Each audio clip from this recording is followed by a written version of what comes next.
The Legacy of Wisdom Project gathers and publishes answers to many of humanity's most pressing questions from some of our most experienced and profound leaders.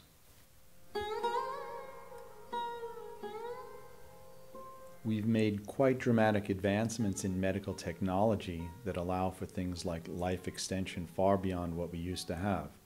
How do you feel about these technologies and the issues of things like right to die?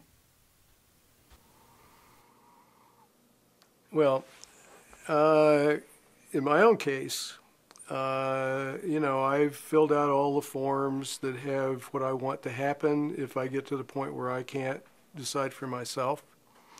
I have designated agents who have the power of attorney to do for me what I want done, and I trust them to do it. In terms of my own, and I hope that I will get to the point where I am able to decide for myself that enough is enough and I'm ready to move on. I have the great privilege to live in a community where I've watched, actually, over the last few years, several people doing what I call a planned finale. And all of them actually have just ceased taking fluid.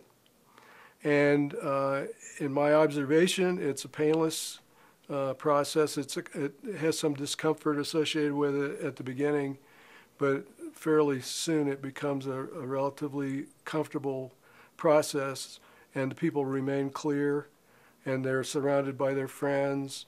It's a joyous thing, really. And it's a celebration of somebody's freedom, really. And so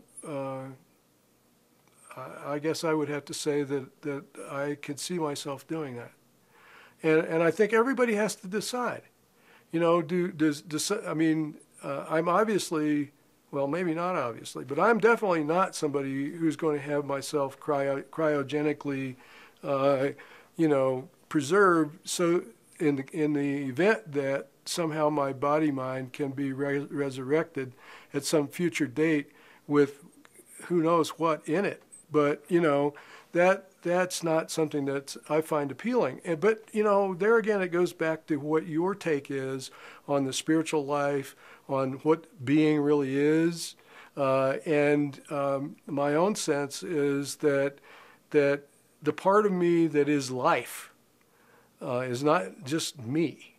And, I'm just borrowing that for a while. And I'll be giving that up at some point and moving on.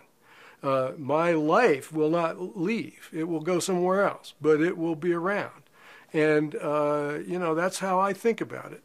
And I've come close to dying a couple of times. And I have to say that I was not particularly concerned about it one way or the other.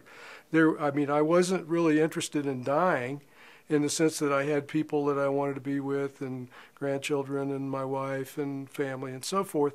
But I also knew that they would get along fine on their own, and I felt that I'd had a great life, and if it didn't go my way this time, okay. And what allowed me to do that was the feeling that the most important part of me is eternal.